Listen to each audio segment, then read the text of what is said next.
An Extraordinary Egg by Leo Leilani.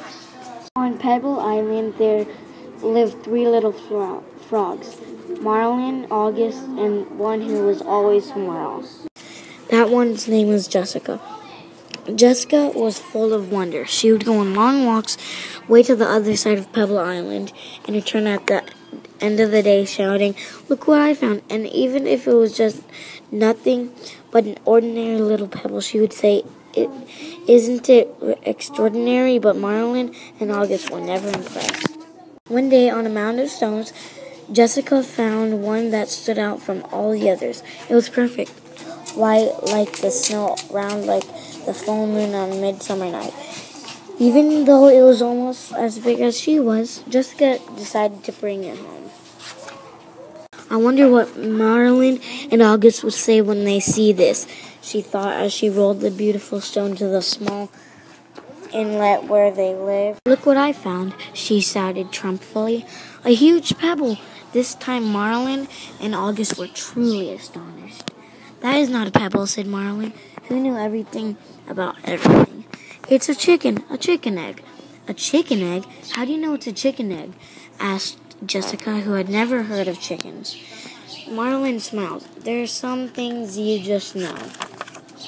A few days later, the frogs heard a strange noise coming from the egg. They watched in amazement how the egg cracked and out crawled a long, scaly creature that walked on four legs. "See," exclaimed Marlin. "I was right. It is a chicken." "A chicken!" they all shouted. The chicken took a deep breath, grunted, gave each of the astonished frogs a look, and said in a small, raspy voice, "Where is the water?" "Straight ahead," the frogs cried out excitedly. The chicken threw herself into the water, and the frogs dove in after her.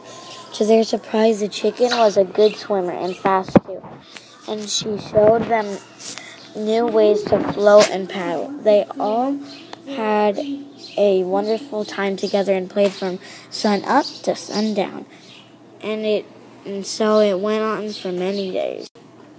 Then one day, when Jessica was somewhere else, August and Marilyn saw a commotion in the water below them. Someone was in trouble. Quickly, the chicken dove into the dark pool. August and Marilyn were frightened. After a few moments, the chicken reappeared, carrying Jessica. "I'm all right," she called. "I got tangled in the weeds, but the chicken saved me." From that day on, Jessica and her rescuer were inseparable friends. Wherever Jessica went, the chicken went too. They traveled all over the island. They went to Jessica's secret thinking place, to the Great Pebble Monument. One day, they went to a place where Jessica had never been before. A red and blue bird flew down from a tree. "Oh, there you are," it explained when it saw the chicken. "Your mother has been looking all over for you. Come, I'll take you to her." They followed the bird for a very long time. They walked and they walked. They walked under the warm sun and the cool moon, and then they came up upon the most extraordinary creature they had ever seen. But it was asleep. But when it heard the little chicken shout, "Mother!" it slowly opened one eye, smiled an enormous smile, and in a voice as gentle as a whispering grass, "Come here, my sweet little alligator." And the little chicken climbed happily onto her mother's nose. "Now it's time for me to go, and I'll miss you very much, little chicken. Come visit us soon and bring your mother too," said Jessica. Jessica couldn't wait to tell Marlin and August what had happened. As she neared to the inlet, she shouted, "Guess what I found?" And she told them all about it. And you know what the mother chicken said to her baby? Jessica asked. "She called her my sweet little alligator." "Alligator," said Marlin. "What a silly thing to say." And the three little frogs couldn't stop laughing.